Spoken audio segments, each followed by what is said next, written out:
Hello दोस्तों, welcome back to my channel. अगर आपने अभी तक मेरे चैनल को सब्सक्राइब नहीं किया है तो जल्दी से मेरे चैनल को सब्सक्राइब कर लीजिएगा। पार्ट 7 की शुरुआत में जब जिंगशियान टोंगयांग के घर से जा रहा होता है तो टोंगयांग उसे रोकती है और शियान डर जाता है और पूछने लगता है कि क्या हुआ है।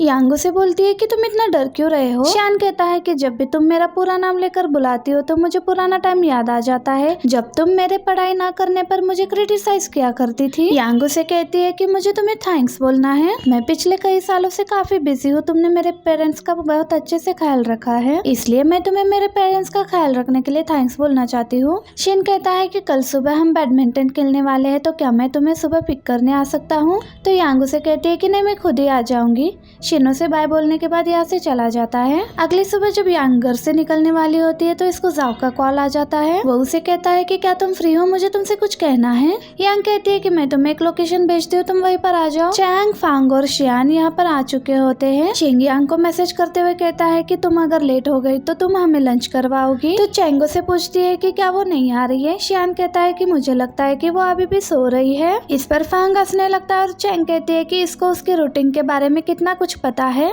उसके बाद फांग कहता है कि तुम अपने पार्टनर को कॉल क्यों नहीं कर लेते। शिन कहता है कि वो लेट हो जाएगी, लेकिन अगर वो ना भी आई तो मैं तुम दोनों को हरा सकता हूँ। ये सुनकर चैंग और फांग ये दोनों उसको चैलेंज करते हैं और ये तीनों बैडमिंटन खेलना शुरू कर देते हैं। ये तीनों मिलकर अपना अपना गेम खेलने लग जाते हैं और चैंग और फांग दोनों ही मिलकर जिनशियान को फाइनली हरा देते हैं। इससे चैंग और फांग दोनों खुश हो जाते हैं। इसके बाद चैंग को मैसेज आता है कि यांग कहती है कि इमरजेंसी की वजह से मैं यहाँ पर नहीं आ सकती। चैंग कहता है कि तुम कहाँ पर हो, मैं वहाँ पर आ जाता हूँ। शियान इन दोनों को बताता है कि यांग यहाँ पर नहीं आने वाली। चैंग कहती है कि तुम उससे कहो कि हम उससे मिलने आ जाते हैं। शियान कहता है कि मैंने उससे ये पहले ही कहा है और जाओ यांग से मिलने के लिए आ जाता है। जाओ कहता है कि ये जगह बहुत अच्छी है। टोंगयांग कहती है कि ये मेरे फ्रेंड फांग की है, अगर तुम्हें यहाँ पर अगली बार आना है तो तुम मुझे कॉल कर दो, मैं उसको बता दूंगी। वो कहता है कि फैंग की है ये जगह। यांग कहती है कि क्या तुम उससे जानते हो। तो वो कहता है कि जाओ कहता है कि हाँ वही जो अपनी बीवी से बहुत ज्यादा प्यार करता है। इस पर टोंग कहती है कि हाँ वही है और यांग उसे कहती है कि तुम मुझसे क्या पूछना चाहते हो। जाओ कहता है कि मैं अपने एक खास दोस्त के लिए कुछ डिजाइनर टॉयज और फिगर्स खरीदना चाहता हूँ, लेकिन मुझे इन चीजों के बारे में कोई भी नॉलेज नहीं है। मैंने तुम्हारे मूवमेंट्स में देखा है कि तुम्हें इन सब के बारे में बहुत ज्यादा नॉलेज है, इसलिए क्या तुम गिफ्ट खरीदने में मेरी मदद कर सकती हो। यांग कहती है कि मैं देखती हूँ मैं क्या कर सकती हूँ। बातों बातों में यांग शियान को मैसेज कर देती है। शियान यांग का मैसेज पढ़ता है कि तुम्हें आने की जरूरत नहीं है, मैं जाओ के साथ हूँ। ये मैसेज पढ़कर शिन अपसेट हो जाता है। फांग पूछता है कि वो क्या कह रही है। शियान कहता है कि वो इस वक्त जाओ के साथ है। ये सुनते ही चैंग और फांग दोनों बहुत ज्यादा खुश हो जाते हैं। चैंग कहती है कि जाओ के दिल में यांग के लिए फीलिंग है, लेकिन यांग के बारे में मैं कुछ नहीं कह सकती। चैंग कहती है कि लेकिन मैं सोच में पड़ गई हूँ कि यांग इसके बारे में क्या सोचती है। फांग कहता है कि मुझे नहीं पता, तुम शियान से पूछ लो। वो उससे पूछती है कि क्या जाओ यांग के टाइप का है। शियान काफी गुस्से में होता है, वो चैंग के बातों का जवाब नहीं देता और चैंग फांग को बताने लगती है कि इस साल की शुरुआत में फॉर्चून टेलर के पास गई थी और उसने कहा था कि इस साल उसे बॉयफ्रेंड मिल जाएगा और यांग उस पर्सन को काफी पहले से जानती है। ये सुनने के बाद तो शियान और भी ज्यादा जेलस हो जाता है। इतने में फांग शियान से कहता है कि क्या तुमने सुना है इस साल यांग को बॉयफ्रेंड मिल जाएगा। ये सुनकर शियान बहुत ज्यादा गुस्सा हो जाता है और शटन फान के सर पर आकर लगती है। तो चैंग कहती है कि क्या तुम पागल हो गए हो, तुम ऐसे कैसे मार सकते हो इसे। वो जल्दी से फांग के पास जाती है और कहती है कि क्या बहुत ज्यादा चोट लगी है। फांग कहता है कि चिंता मत करो, कुछ नहीं हुआ है, तुम ऐसा कैसे कर सकते हो, तुम्हारे पास कोई क्रीम भी नहीं है। फांग कहता है कि मुझे एक पानी की बोतल दे दो। ये देखकर शियान को थोड़ा बुरा भी लगता है। दूसरी तरफ यांग जाओ को डिजाइनर टॉयज दिखा रही होती है। जाओ पूछता है कि तुम इनकी बहुत बड़ी फैन हो, तो तुम्हारा फेवरेट ब्रांड कौन सा है। यांग कहती है कि हमारा जॉब इस तरह का है कि हम किसी को अपने पसंद के बारे में नहीं बता सकते। जाओ कहता है कि हाँ केयरफुल रहना बेहतर है। यांग कहती है कि अगर आप कहोगे कि आपको रेड पसंद है तो अगर आप ऑफिस आओगे तो आपको कोई पूछेगा तो आप उसे कहोगे कि आपको ब्लू पसंद है, इसलिए हमें कुछ पसंद ही नहीं है ऐसा कहना पड़ता है, या फिर ऐसे कहो कि कुछ पसंद ही नहीं है। जाओ कहता है कि केयरफुल रहना ही बेटर है। आगे इन तीनों को दिखाया जाता है। चैंग कहती है कि ये तो वीकेंड है और मैंने एक्सपेक्ट नहीं किया था कि ये इतना क्राउडेड होगा।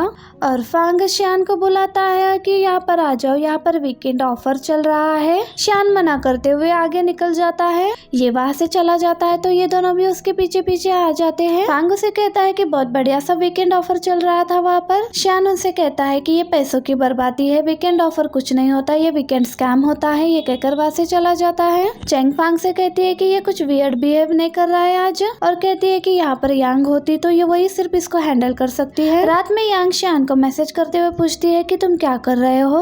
शियान उसे कोई रिप्लाई नहीं देता तो यांग उसे सॉरी कहती है। शियान उसे रिप्लाई नहीं देता तो ये सोचती है कि जरूर ये मुझसे गुस्सा हो गया होगा। दूसरी तरफ शियान जानबूझकर यांग के मैसेजेस को इग्नोर कर रहा होता है। शियान अपने आप से कह रहा होता है कि क्या मुझे मैसेजेस का रिप्लाई करना चाहिए। आखिर में वो उसको मैसेजेस के रिप्लाई नहीं करता। दूसरी तरफ चैंगमिना का फोटोशूट चल रहा होता है।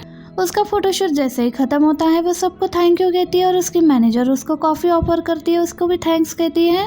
और जब वो काम से फ्री होकर बैठती है तो वो शियान को कॉल लगाती है। शियान भी उसका कॉल आंसर कर लेता है। शियान के कॉल उठाने पर चैंगमिना उससे कहती है कि तुम मुझसे क्या बात करना चाहते थे। शियान उससे पूछता है कि अब तुम कहाँ पर हो। चैंगमिना कहती है कि मैं बीजिंग में हूँ। शियान उससे पूछता है कि क्या तुम्हारे पास टाइम है, जब तुम बीजिंग से वापस आओगी तब मैं तुमसे कुछ बात करना चाहता हूँ। चैंगमिना भी उसके लिए मान जाती है और कहती है कि ये कैसा रहेगा कि जब मैं वापस आऊंगी तो मैं ही तुम्हारी कंपनी में आ जाऊंगी। शियान भी कहता है कि कोई प्रॉब्लम नहीं है, कल मिलते हैं फिर। ये कहकर कॉल कट कर देता है। चैंगमिना की मैनेजर कहती है कि हम पहले ही बात कर चुके हैं, इसलिए बात करने से ये मामला खराब हो सकता है, इसलिए कल तुम नहीं जाओगी। लेकिन चैंगमिना कहती है कि मुझे नहीं लगता कि शियान इस तरह का इंसान है। लेकिन इस पर चैंगमिना की मैनेजर कहती है कि काम और प्राइवेट लाइफ अलग होता है और कहती है कि आपको हमेशा समझदारी से काम लेना होगा, किसी की भी वजह से बेवकूफ मत बनिएगा। और कहती है कि आपको कल नहीं जाना चाहिए। चैंगमिना इस पर कुछ भी नहीं कहती। अगले दिन यांग शियान से मिलने के लिए उसकी कंपनी आ जाती है। शियान यांग को देखकर कहने लगता है कि तुमने आज मेरे लिए वक्त कैसे निकाल लिया। यांग कहती है कि मैं यहाँ पर आज तुमसे माफी मांगने के लिए आई हूँ। ये सुनने के बाद शन उससे कहता है कि मैंने तो नहीं कहा कि तुमने कोई गलती की है। यांग कहती है कि मैं जानती हूँ मुझे अपने टीममेट को नहीं छोड़ना चाहिए था, और दूसरी सबसे इम्पोर्टेंट बात ये है कि